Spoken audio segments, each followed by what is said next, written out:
Hi friends, welcome in Rajendra academy. तो जहांगीर बादशाह के बारे में परिचय जान लीजिए। यहाँ से क्वेश्चन आता है, जहांगीर बादशाह कब से कब तक काम किए थे बादशाह के रूप में मुगल साम्राज्य में? 1605 से 1627 ईस्वी तक। जब अकबर बादशाह का मृत्यु हो जाता है 1605 ईस्वी में, उसी के बाद जहांगीर बादशाह का कार्यकाल संभालते मुगल साम्राज्य में। तो जहांगीर बादशाह का जन्म कब होता है? 30 अगस्त 1569 ईस्वी में। जहांगीर बादशाह का मूल नाम क्या रहता है? सलीम। जहांगीर बादशाह का पूरा नाम क्या रहता है? नूरुद्दीन मोहम्मद जहांगीर। ध्यान से देखिए, जहांगीर बादशाह का पिता का क्या नाम रहता है? अकबर सम्राट या अकबर बादशाह। और जहांगीर बादशाह की माता का क्या नाम रहता है, या अम्मी का नाम क्या रहता है? मरियम उजमानी। मरियम उजमानी जो थी, यही जोधाबाई भी थी और यही हरखाबाई भी थी। तो एक ही नाम है, लेकिन मरियम उजमानी भी बोल सकते हैं, जोधाबाई भी बोल सकते हैं, हरखाबाई भी बोल सकते हैं। तो जैसा ऑप्शन आएगा उसी के अनुसार अपना ऑप्शन आप लोग सेलेक्ट करिएगा। और यहाँ पे एक पॉइंट और हम जोड़ देते हैं, जहांगीर बादशाह की वाइफ नूरजहां थी, जिसका बचपन का नाम मेहरुनिसा था। जब जहांगीर मेहरुनिसा से शादी कर लेते हैं, फिर उनका नाम वो नूरजहां रख देते हैं। तो नूरजहां जो बेगम है, उनके बारे में हम एक अलग से वीडियो बना देंगे, बहुत सुंदर सा। तो उसको आप लोग देख लीजिएगा, ठीक है। अब जहांगीर बादशाह का राज्याभिषेक कब होता है उसको देख लीजिए। 24 अक्टूबर 1605 ईस्वी। ओके ना। अब आगे देखते हैं। जहांगीर बादशाह के इतिहास हम पूरा पढ़ा चुके हैं ऑब्जेक्टिव दृष्टिकोण से। तो जाके आप लोग मेरा पिछला वीडियो देख लीजिए, इससे पहले हम वो वीडियो जारी कर चुके हैं। तो चलिए अब आगे देखते हैं। यहाँ पे जहांगीर बादशाह का नामांकन कैसे होता है उस चीज़ को देखिए। उसका नाम कैसे जहांगीर पड़ता है और कैसे उसका नाम सलीम पड़ता है उस चीज़ को देखिए। फतेहपुर सीकरी के प्रसिद्ध सूफी संत शेख सलीम चिश्ती, देखिए इसका नाम याद रखिए, शेख सलीम चिश्ती, ठीक है।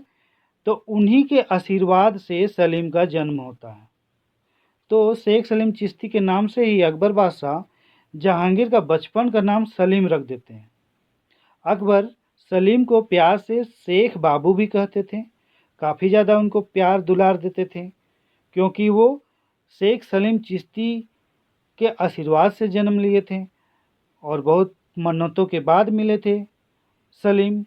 तो इसीलिए अकबर बादशाह काफ़ी प्यार करते सलीम को, इसीलिए उनको ज़्यादा रोक टोक नहीं करते थे।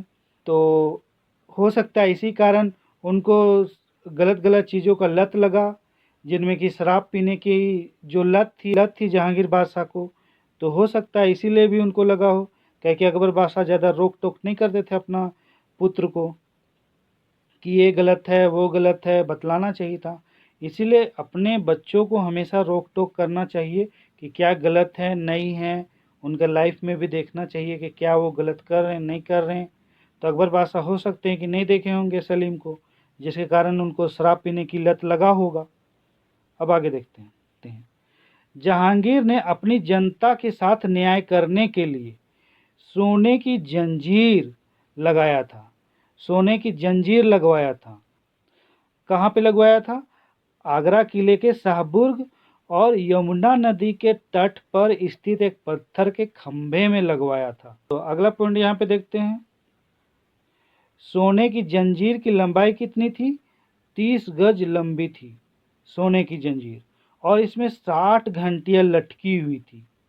और इससे कोई भी व्यक्ति जिसके साथ राज्य के अधिकारियों ने अन्याय किया हो, इस जंजीर को खींच के जहांगीर बादशाह से फरियाद कर सकते थे, न्याय की मांग कर सकते थे, और जहांगीर बादशाह उस व्यक्ति को न्याय देते थे अगर उसके साथ अन्याय हुआ हो राज्य में। तो अब जहांगीर बादशाह का मृत्यु कब होता है इस चीज़ को देखिए अगला पॉइंट में।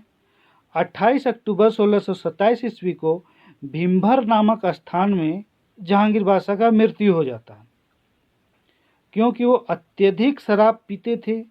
शराब पीने के कारण उनको कई रोग हो गए थे, जिनके कारण जहांगीर बादशाह का मृत्यु जल्दी ही हो जाता है।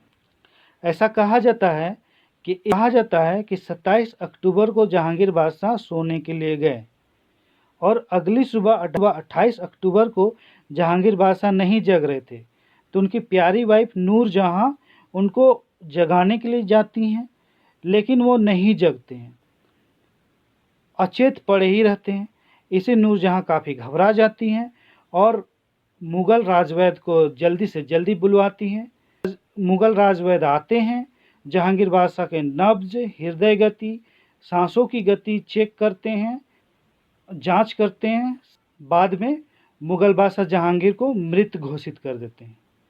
तो इस तरह से जहांगीर बादशाह का मृत्यु हो जाता है। अगर वो अत्यधिक शराब नहीं पीते तो हो सकता है वो ज़्यादा दिन तक भी काम कर सकते थे, लेकिन शराब पीने के कारण उनकी मृत्यु हो जाती है, क्योंकि उनके शरीर में तरह तरह के रोग लग जाते हैं। कहा जाता है कि उनको दमा की भी बीमारी हो गई थी और उनका लीवर में भी काफ़ी प्रभाव पड़ा था अत्यधिक शराब पीने के कारण। और ऐसा भी कहा जाता है कि एक बार वो एक दिन में 20 गिलास तक पीना शुरू कर दिए थे शराब, जिसको बाद में वो कम करके 6 गिलास पे आते हैं। लेकिन जो भी व्यक्ति 20 गिलास तक शराब पिएगा वो कभी भी 2 पैरों से नहीं चल सकता है, उसका बैलेंस एकदम ख़राब हो जाएगा, उसको 4 पैर से चलना पड़ेगा, मतलब पैर से भी हाथ से भी। तो ना जाने जहांगीर बादशाह कैसे अपने आप को कंट्रोल करते थे, कैसे वो सर्वाइव करते थे, कैसे वो चलते थे, लेकिन अंततः उनका मृत्यु शराब पीने के कारण हो जाती है। जहांगीर बादशाह से पहले उनके 2 भाइयों का भी मृत्यु शराब पीने के कारण हो गया था, जिनका नाम दानियाल और मुराद था। तो इससे भी जहांगीर बादशाह को सबक लेना चाहिए था कि शराब कितना ज़्यादा हानिकारक है और उनको शराब का सेवन नहीं करना था। तो यहीं पे जहांगीर बादशाह का परिचय समाप्त होता है। तो इनके बाद उनकी प्यारी वाइफ जो थी नूरजहां, तो उनके बारे में हम एक वीडियो लेकर आएंगे। जहांगीर बादशाह ऐसे तो बहुत सारी शादियां करते हैं, लेकिन जहांगीर बादशाह से जो सबसे ज़्यादा क्लोज थी या सबसे नज़दीक थी और जो सबसे प्यारी थी वो नूरजहां थी। और नूरजहां का बचपन का नाम तो आप लोग जान ही रहे, मेहरुन्निसा। तो नूरजहां के लिए हम एक अलग से वीडियो लेकर आएंगे। तो चलिए दोस्तों, यहीं पे जहांगीर बादशाह का परिचय समाप्त होता है। अगर आप लोग को अच्छा लगता है तो लाइक, सब्सक्राइब एंड शेयर करिए। Thank you. अपने प्यारे भाई का सपोर्ट करिए।